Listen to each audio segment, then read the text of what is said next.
Okay, so we are solving May June 19 variant 52 starting from question number 2.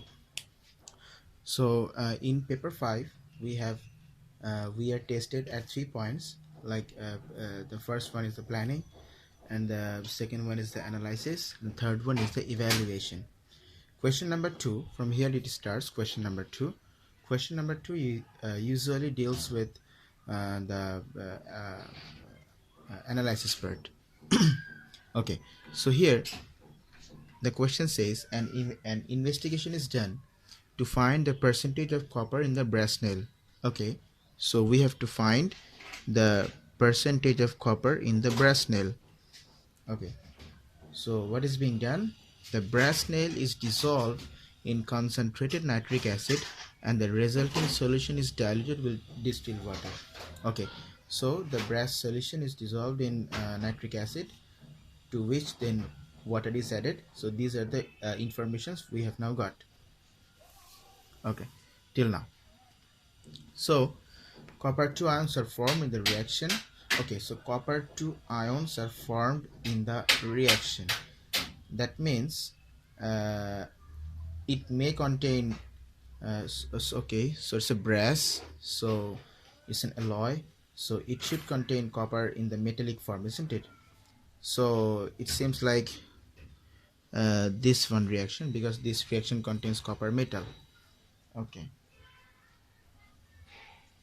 and then this one reacts with nitric acid. Nitric acid contains nitrate ions and hydrogen ions, so it seems like that this reaction.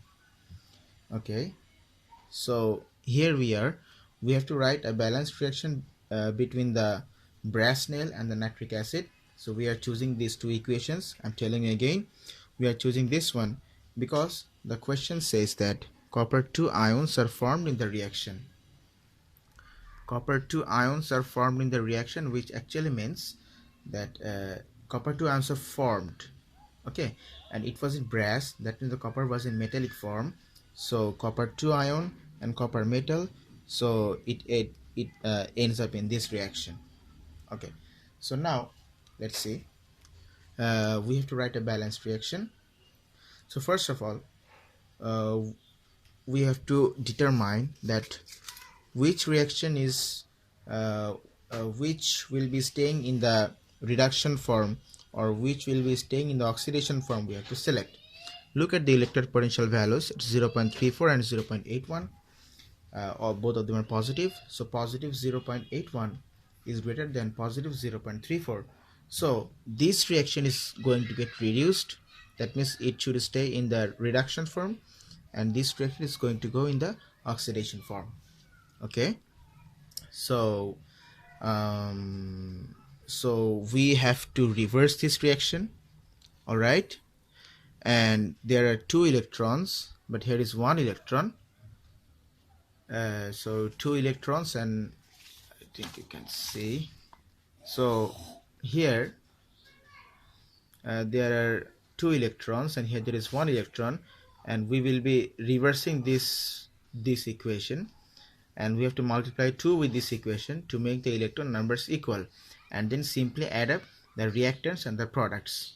Okay, now if we reverse this equation, then these things are going to become the reactants, and these things are going to be, sorry, I think we are reversing this reaction. Okay, so if we are reversing this reaction, so this copper is going to be the product, copper 2 plus, and copper plus is going to be the reactant. All right, and we have to multiply 2 with this equation. So here okay, I'm keeping it here. Please try to concentrate. So we are multiplying 2 over here, so this will become 4. This is 2, 2, and 2. Okay, so we are reversing this equation. That means copper is the reactant in this case. So we will write it like this: copper plus 2NO3 plus 4H plus. This will give 2NO2 plus 2H2O plus Cu2 plus. So this is going to be the equation. All right. Okay. Now the second question is a balance accurate. Okay, a balance. Okay, mass balance accurate to 2 decimal places was used to weight a small beaker, and the mass of the beaker was recorded. Okay, so mass of the beaker is recorded. Mass of the beaker is recorded. The brass nail was placed in the beaker, and the mass is increased by 3.76 gram. Okay, so the mass balance was showing a certain reading, and after the brass nail was added, the mass was increased by 3.76 gram. Okay, so the mass of the brass nail was 3.76 gram, and the balance is used to reach 2 decimal places. So 2 decimal places, so the uncertainty, we have to calculate the percentage error. So 2 decimal places, that means the lowest reading would be 0.01, isn't it? This would be the lowest reading of the mass balance. Okay, so it would be 0.01, the smallest possible reading, divided by the obtained reading into 100%. So 0.01 by 3.76 into 100%. So this would give 0.27%. Okay, now let's look at the third question. 50 cm cube of concentrated nitric acid, okay, it's 50 cm cube of concentrated nitric acid was added to the nail in the beaker. Okay, the reaction finished and the nail had dissolved. The solution was completely transferred to a 250 cm cube volumetric flask along with washings. Okay, the solution was made up to the mark, so the mark was 250 cm cube. So we have 50 cm cube of nitric acid added into the brass along with the brass. So the brass then dissolved. Then we have diluted the solution up to 250 cm cube. Okay, so before going to further calculation, since there is dilution, so let's prepare a short equation for dilution. Okay, let the initial concentration of the solution was C1, having, can you see, having a volume of 50 cm cube, and the final concentration of the solution is C2, having a volume of 250 cm cube. We don't know that whether we need to do it or not, or whether this calculation is required later, but we're just doing it so that we might use it quickly when needed. By 50, so it will be 5 C2. That means that diluted, the real solution, the 50 cm cube solution, has the concentration 5 times the solution right now. Okay, so concentrated nitric acid is very much corrosive. That is a hint. So state one precaution related to this hazard. This hazard means this nitric acid hazard that must be taken when using concentrated nitric acid. Since nitric acid is corrosive, so it might cause burning to your skin. So or it might cause very dangerous damage to your eyes, or your eyes might damage very badly if the nitric acid spills into your eyes. So we must we must take precautions like wearing gloves or wearing goggles. Okay, so keep this in mind. Now next question. A calorimeter can be used to determine the concentration of metal ions in solution. Okay, calorimeter for color measurement. This can be used to determine the concentration of metal ions in the solution. How? I'm considering that you don't know about calorimeter, but the question will give all the necessary information you need to learn. Okay. Okay, so what happens when light passes through the solution, the metal ions, some of the light may be absorbed. Okay, so if the light passes through the solution that contains the metal ions, that means the copper ions, the light would get absorbed, maybe because of the copper ions, because they say through the solution of the metal ions, they specified this point. So it might work in this way, that the metal ions are absorbing the light. Okay, the quantity of the light absorbed is called the absorbance and is measured by a colorimeter. That means the amount of light absorbed, isn't it? Not the amount of light that is passing. So you can guess it in this way. For example, the solution contains the metal ions. Suppose randomly, right, 10 units of light is passing, light is entering, then 7 units of light has left the solution, so 3 units has been absorbed, so the absorbance is 3. It will work like this, in this way. Okay, back to the question. So the amount of light that will be absorbed is known as the absorbance. Okay, so who is absorbing light? The metal ions, that means the copper ions. So there is a link between the concentration of the metal ions and the absorbance. A solution of copper 2 nitrate concentration is required for this investigation. Okay. Calculate the mass of copper nitrate it is required to prepare 100 cm cube of 0.8 mole per dm cube solution. So we need to calculate the mass. So it's better we first find the mole, and then using RMM we can find the mass. Okay, so the number of moles first. Number of moles equals to concentration into volume divided by 1000. So it's 0.8 into volume, which means 100, divided by 1000. So let me calculate.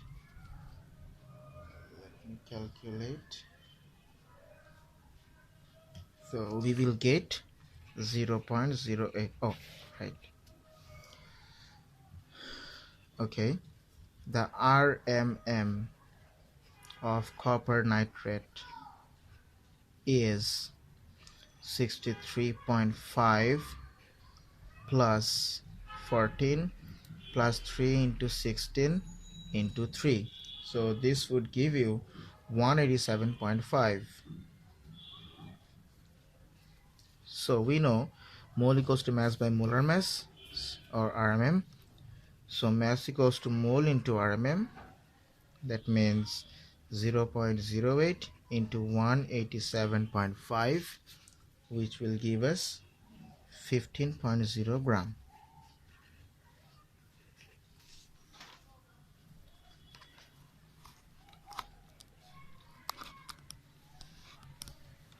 Wait, let me rearrange the camera.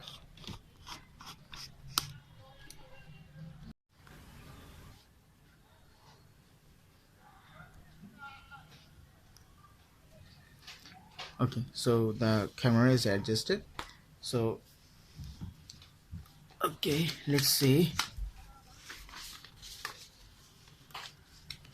It says that the volume of 0.8 mole per dm cube copper nitrate are diluted. So we will always be diluting 0.8 mole per dm cube copper nitrate.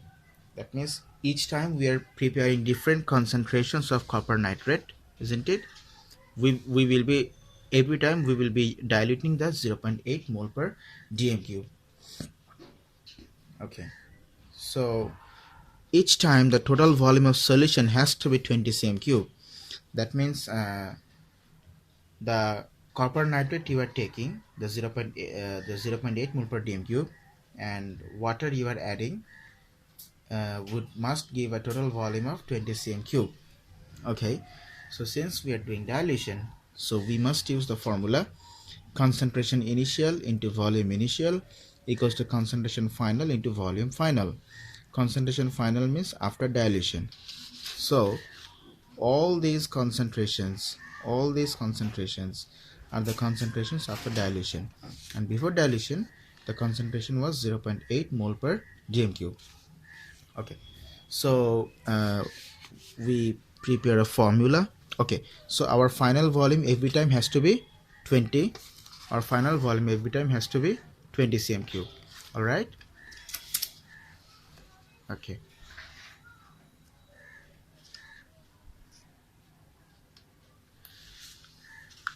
Okay, so let's prepare the formula. Initial concentration into volume, which we don't know, equals to final concentration CF into final volume. So initial volume that we would need would be final concentration into 20, and the final concentrations we will be getting from these values, okay, divided by 0.8. So let's prepare a short calculation. Okay, so this would be 25 times CF. Okay, so now let's do the calculation. So first time we are not taking any 0.8 mole per dm copper nitrate, just taking water, so no copper is present, the concentration is 0. Second, the final concentration is 0.04, so let's multiply 0.04 into 25, 5 into 0. Okay, 0.04, oh no, 4, so it would be 1. So firstly, we will be taking 1 cm cube of copper nitrate, the 0.8 mole per dm cube, and so 19 cm cube of distilled water. And in the second case, the concentration is 0.12, so 25 into 0.12, so we will be taking 3.00. So here water we would need 17 cm cube. In this way we fill up all the other values. Okay, let me fill up.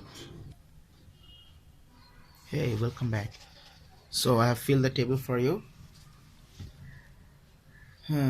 Okay, so now we have to name a piece of apparatus for accurately measuring the volume of solution we have calculated in D2. Okay, so the volume of solutions, these volumes are really very small, so we might use a graduated pipette for measuring the volumes, or we might use a measuring cylinder for measuring the volume, or we might use a burette, isn't it?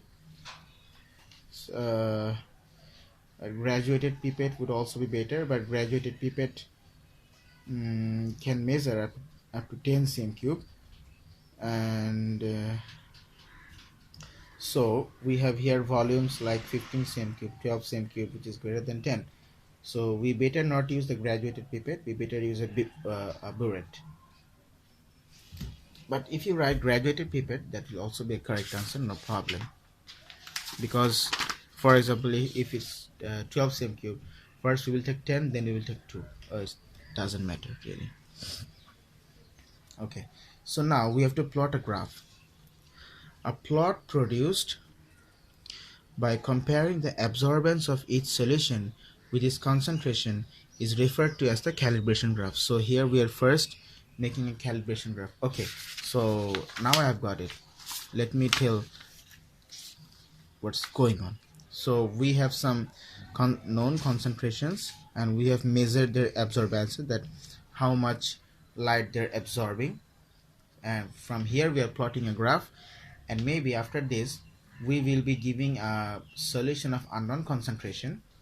We will measure the absorbance, we will take an absorbance value, and after taking the absorbance value from the graph we will find the concentration, or from the graph equation we will find the concentration. Okay, so here we have to draw a graph. Okay, so the first concentration in the x-axis, so it's really very easy. 0 0. Okay, so it starts from the origin, then okay, so I'm drawing the graph and taking a break again. We'll be right back. Come back. So here I have drawn the graph through all the points. Okay, so the graph looks like it's passing through the origin. It's going through all the points almost except this point. So the point at 1, isn't it? The point at 1, the coordinate point at 1, absorbances. Wait, what? Oh, sorry, 1.06. Okay, so this point seems to be anomalous, but the graph is going to the origin. The graph is quite good. Okay, so we have absorbance on the y-axis and concentration of copper on the x-axis. The graph goes through the origin, so it has to be directly proportional. If it was just a straight line and not passing through 0 0, so it would not be directly proportional. So now they asked you about the relationship between the concentration of copper and absorbance. We will just simply tell it directly proportional. Now the absorbance of the solution prepared in C from the brass nail was found to be 0.56. So that solution we have prepared initially by reacting nitric acid with copper nitrate has the absorbance of 0.56. So what was the solution we have prepared? Just let me recall it. We had no, not this one, sorry, not this one even. Okay, this one. Oh no, not this one even. Okay, here. So what we have done, we have taken 50 cm cube of copper of nitric acid and 3.76 gram of the brass. 3.76 gram of brass we have taken, and with this 3.76 gram we have added 50 cm cube of copper nitric acid, and this solution is then diluted to C2. Okay, so the diluted solution has the concentration. Okay, no, so diluted solution we don't know the concentration, but now we know the absorbance of the diluted solution, which is 0.56. all right. Okay, now let's find the concentration of copper from the graph directly. Okay, so the absorbance is 0.56, so let's find out 0.56. 0.5, 52, 54, 56. It's 0.56. So the graph meets here, so it would be 0.19, isn't it? Okay, so the concentration of this solution is 0.19 mole per dm cube. Now, using our answer to F1 and the information given in B and C to calculate the percentage of copper by mass in the brass nail, and if we get okay, so the concentration of the prepared solution, this is C2. Just going back, where is C2 or the final concentration? Okay, so here this one was C1 having a volume of 50 cm cube, but we have diluted this by adding water to 250 cm cube, and the relation between the initial concentration and the final concentration is C1 equals to 5 into C2. Okay, so let's find the concentration of first C1. That means the original solution, 50 cm cube solution, is 5 into C2. It will be 5 into 0.19, so this would be 0.19, so this would be 0.95 mole per dm cube. So 50 cm cube of that original solution had the concentration of 0.95 mole per dm cube. But they asked to find the percentage of copper. So now let's find the mass of copper. Before that, we need to find the mole of copper. So mole equals to concentration into volume. Remember that C1 had a volume of 50 cm cube. So this would be 0.95 into 50. This would be, divided by 1000. So this would be 0.0475 mole. So mass would be equal to 0.0475 into 63.5 into 63.5.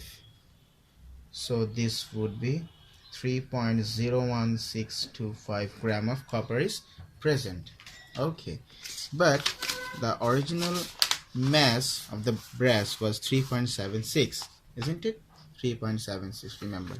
So the percentage would be 3.01625 divided by 3.76 into 100%. This would give us 0.76 into 100. This would give us 80.2%. 80.2%. See, this question is really very easy. Okay, so now let's go to question number 1. That's all for question 2. Now let's go to question number 1.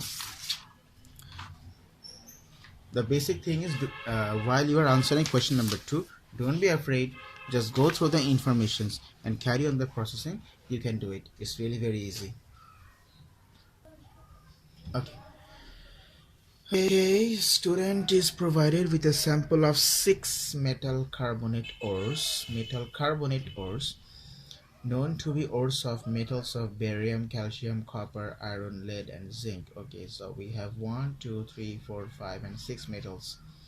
All the ores contain carbonate ions, and some might also contain hydroxide ions. Okay, this point might cause some confusion later on, so we are marking it. Okay, so these are metal carbonates. Some might also contain hydroxide ions, so this might create some issue later on. Okay, so each ore of sample is I'm not doing the marketing, isn't it? Let me do some marketing over here. Okay, so it's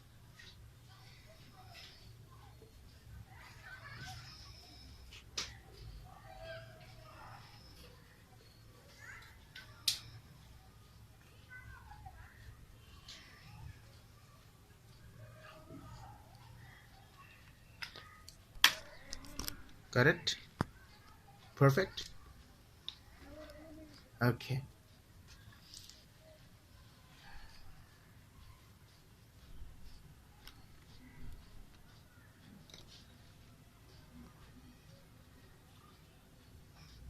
okay. So we have the samples of 6 metal ions, the metal carbonates, the barium, calcium, copper, iron, and zinc. And all the ores contain carbonate ions, and some might also contain the hydroxide ions.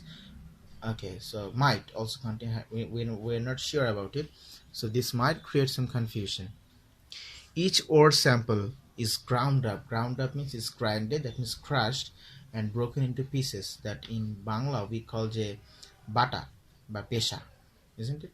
Or blending type, something like blending. Okay, so and the measured mass of ore is reacted with excess. Okay, it said excess, so that means the solution, some solution must remain after the reaction. It said excess of dilute hydrochloric acid. The carbon dioxide produced by the reaction is collected over water. Remember that gas collection over water that I've taught you while doing practical classes, like measuring cylinder was inverted, a pipe was inserted, and inserted, the gas went through the pipe and collected over water, the water level was going down. Just remember that experiment. And the volume of gas collected is recorded. So this is what their procedure is. Okay, each ore is tested 3 times. Okay, that is for accuracy. So name the independent variable. So we are testing the ore, isn't it? The ore we are testing. So our independent variable would be the ore. And depending upon the nature of the ore, we will get different volume of carbon dioxide. So volume of carbon dioxide is our dependent variable. So that's how you select the dependent and the independent variables. All of them are given in the question. You just read it carefully and select the dependent and the independent variables. Okay. Now, apart from mass of ore, state one variable that should be controlled. Okay, so anything that would affect this experiment. So what's going on? We are adding ores which has already been collected, and we are then using excess of dilute acid. So volume of acid is not a matter here. So then what's going on? There is a reaction between the dilute hydrochloric acid and the ore itself. So there might be so you have to find the variable that should be kept constant. That means a variable that affects the reaction, isn't it? So which factors affects the reaction? You might say that the temperature, isn't it? The temperature would affect the reaction. Or you might say that the surface area of the ores. Oh no, sir, no, surface area is not the matter, because all the ores are grinded. That means they're all broken into very small pieces, so surface area is not the matter. Okay, so only the temperature is the matter in this case.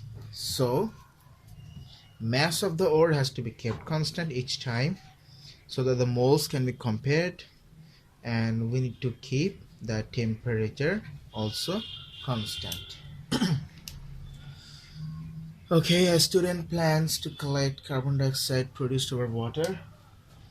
Just remember what was the type of experiment. We have taken one conical flask and attached a derivative with the conical flask. Then the derivative went through the water into the inverted measuring cylinder and delivered the gas into the measuring cylinder. So exactly draw the same apparatus. But if the question did not say that collected over water, then there are various methods of gas collection, like various method, for example, mainly 2 methods: over water and inside the gas syringe.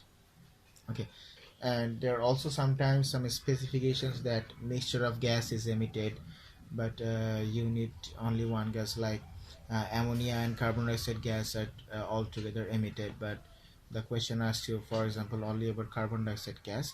Just listen carefully what I'm saying. I'm not writing, or I'm not giving an advice paper, so just listen carefully and note it down. That for example, mixture of ammonia and carbon dioxide is emitted, and you need only ammonia. So ammonia is a basic or alkaline gas, so you can pass the gas through an acidic solution that will absorb the ammonia and allow only carbon dioxide to pass through. Or for example, uh, from the mixture of ammonia and carbon dioxide, you need only the ammonia. So carbon dioxide is an acidic gas, so pass the gas through an alkaline solution. So the alkaline solution would absorb the carbon dioxide gas, and ammonia gas will be released. In this way, you must predict in many cases. I'm just telling you some possible cases. So draw the I'm not drawing the apparatus, it's already drawn, the marker scheme, which I've just printed. I've just got the printed copy from my assistant. Okay, so this would be a possible apparatus. All right. Okay.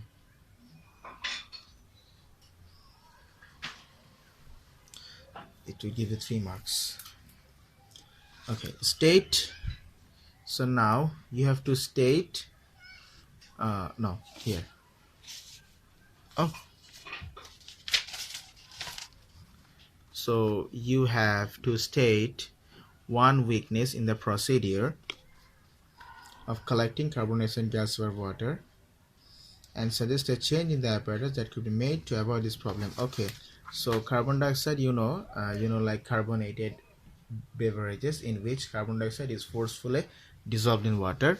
So what you can do, so what might be a possible error is that some of the carbon dioxide will get dissolved in water, so we will get a lower volume, so we would get lower volume as that we would expect. So the weakness would be the weakness is carbon dioxide would dissolve in water, and the change in apparatus would be, instead of collecting gas over water, we can use a gas syringe to collect the gas.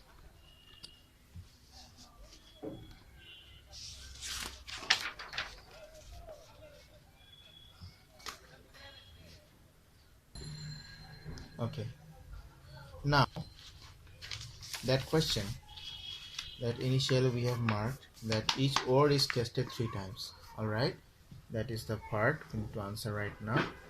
So each ore is tested 3 times like this. The question asked that the student uses the table to obtain an average volume of carbon dioxide produced for each ore and records it in the table. Okay, so the student did 3 experiments because I'm sorry, because to obtain a result, to obtain an average result. But the question is asking you, suggest another reason why the ore is tested 3 times. Okay, now tell me, suppose you have done one experiment and you are doing it again and again. Why? To check that whether the results are coming closer, or they're appearing the same, or they're varying to a larger extent, isn't it? So you are doing the same experiment again and again to test the reliability of the result. That means the results you have got, are they really reliable or not?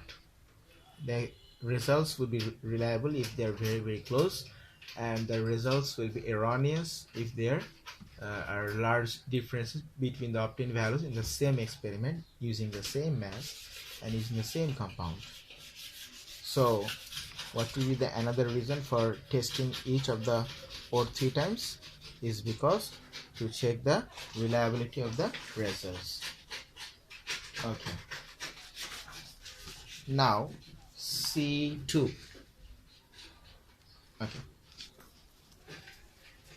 let me see properly. Question number C2.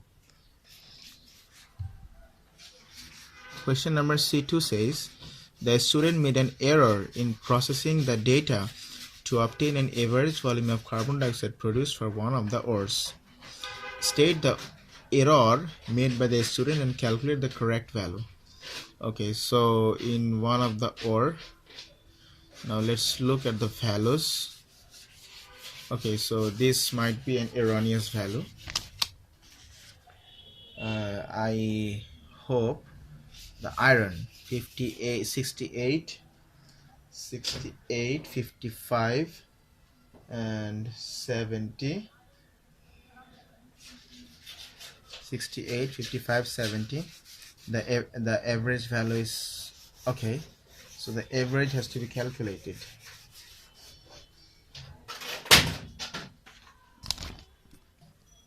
So I guess that the data of iron might be misleading because it's 68, 55 and 70. So this from 68 to 55 then 70, it's they're varying to a large extent. So the student did what? He added 68 plus 55 plus 70 divided by 3 to obtain 64, but he or she should not have taken into account that 55, because 55 is an anomalous reading and it's varying too far from the close values. So the student should do what? He should omit the while calculating average, he must take only 68 and 70. So it will be 68 plus 70 divided by 2 to obtain 69. So the error is that the student has taken the anomalous value, and the anomalous value was 55. The student should omit this and just add 68 and 70 divided by 2 to obtain 69 cm cube. 69. A second student suggested that the percentage of carbonate ions could be obtained by titrating the ground up ore samples with hydrochloric acid. Explain why titration would not be a suitable method to determine the percentage of carbonate in some of these ore samples. Now, I have told you that this might create some confusion, isn't it? That some might also contain the hydroxide ions. Okay, so if titration is used, the acid-base titration would do what? The acid would react with hydroxide ions, and the acid would also react with the carbonate ions to give a greater volume of acid, and hence the number of moles of the ores would also be greater than the expected, might also be greater than the expected. Now, hobei bolchi na, hote pare. So we better not use titration, because in titration we are doing volume analysis. That means volume of HCl reacting, but HCl would react both with the carbonate and also the hydroxide ion, isn't it? So titration is not an accurate procedure in this case. Got it? Okay, because I'm repeating again, acid would react both. The volume of acid we would obtain would be both for the carbonate ion and the hydroxide ion, but we are dealing with ores having only the carbonate ion, so titration would not be an accurate procedure here. Okay, so here we have the mole calculation. Rhodochrosite is a carbonate ore of manganese and does not contain any hydroxide ion. Okay, so this ore does not contain any hydroxide ion. Okay, so this ore does not contain any hydroxide ion. 2 grams of rhodochrosite produce 148 cm3 of carbon dioxide under room conditions in its reaction with excess hydrochloric acid. Calculate the percentage of MnCO3 in rhodochrosite. Okay, percentage of MnCO3 in rhodochrosite. So go through the same procedure. Let me tell you. First, find the volume of carbon dioxide obtained. Mole of carbon dioxide. So it will be 148. Number of molecules to volume divided by molar gas volume. So 148 divided 24,000 to obtain 6.167 into 10 to the power minus 3 into 10 to the power minus 3, isn't it? Okay, so this is the mole of carbon dioxide. Now look at the equation. Mole of carbon dioxide and mole of MnCO3, this is 1:1. So this would also be, this is the mole of carbon dioxide, and this would also be the mole of MnCO3. Okay, the molar gas volume of a gas. Okay, so number of moles of MnCO3 is this. Now calculate the mass of MnCO3 present. So mass equals to mole, 6.167 into 10 to the power minus 3 into molar mass. The molar mass of MnCO3, just adding these values together, adding all these values together, we would get that the molar mass is 114.9. Molar mass is 114.9 into 114.9. It gives 0.70855. 0.70855 gram of MnCO3 is present. but what was the total mass? 2 gram, isn't it? So the percentage would be 0.70855. Come on, 0.70855 divided by 2 into 100%, and the answer we would obtain is, let me calculate, is 35.4%. 35.4%. Okay, these are the mole calculation you still deal in your you have been dealing from your O-level standard. Okay, now so what a teacher suggested that the mass change from the thermal decomposition or a ground up sample of rhodochrosite could be used to determine the percentage of carbonate in the sample. She told the students to strongly heat the grounded up sample in the ore in a crucible. Okay, so the teacher wants to break down the carbonate by heating. To strongly heat, and to heat strongly metal carbonates, we must in the crucible. You remember crucible while we are doing our ASW practical experiments. In the crucible, you used to place some salt and then you were heating.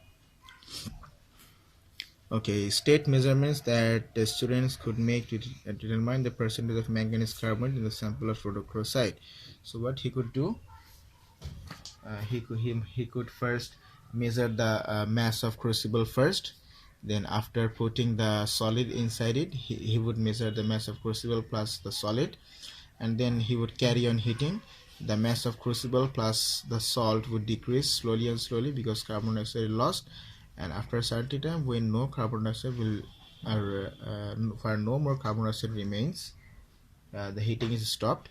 But during the process, we will continuously monitor the mass. That means, for example, you are heating the crucible with the content for 5 minutes.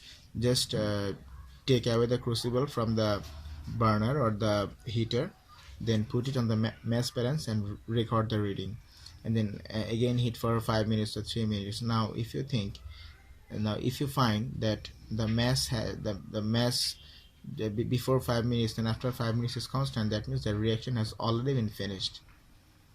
And until you obtain a constant reading for the mass of crucible plus its content, you should carry on the heating.